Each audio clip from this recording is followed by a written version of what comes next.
Bordeaux, c'est une pyramide de 10 000 châteaux, donc c'est une très grande région, c'est 20% des AOC françaises, c'est 10 000 châteaux, et au sommet de ces 10 000 châteaux, de cette pyramide, il y a ce qu'on appelle les grands crus.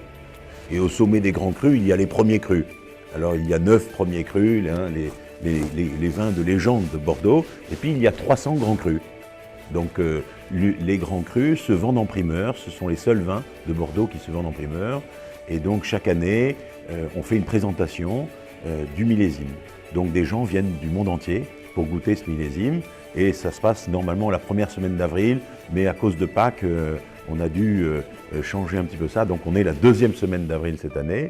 Et donc nous attendons une dizaine de milliers de professionnels qui vont venir du monde entier pour venir goûter ce millésime, pour juger de cette qualité. Et puis sur un millésime 2012, qui est un millésime un petit peu plus compliqué que 2009 ou 2010, il est important de venir pour faire la dégustation et dire ça j'aime et ça j'aime moins et faire des choix. Voilà, le vin c'est comme ça.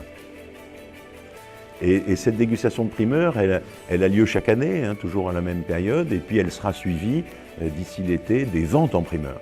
Donc les grands crus seront vendus, chaque jour un certain nombre de vins seront vendus et seront proposés via les négociants de Bordeaux à nos marchés dans le monde entier, y compris le Brésil, qui recevra donc des offres primeurs.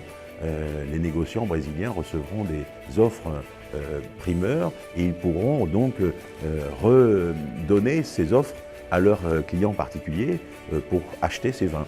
Et l'intérêt, bien sûr, des primeurs, c'est de pouvoir avoir la garantie d'avoir la meilleure qualité parce qu'on a acheté en direct, hein, avec une traçabilité parfaite. Et puis si un particulier veut acheter, il achète 12 bouteilles, mais il préfère avoir 6 bouteilles et puis 3 magnums. Alors il peut demander à son négociant, à son distributeur de faire remonter la commande jusqu'au château. Et donc ici, dans les propriétés, on va avoir des instructions de mise qui vont suivre les volontés des clients finaux. Donc c'est assez amusant. On peut avoir un particulier du Brésil ou un particulier américain ou pourquoi pas allemand qui a commandé 6 magnums et ça revient au château dans les instructions de mise et on va faire ces 6 magnums spécialement pour lui.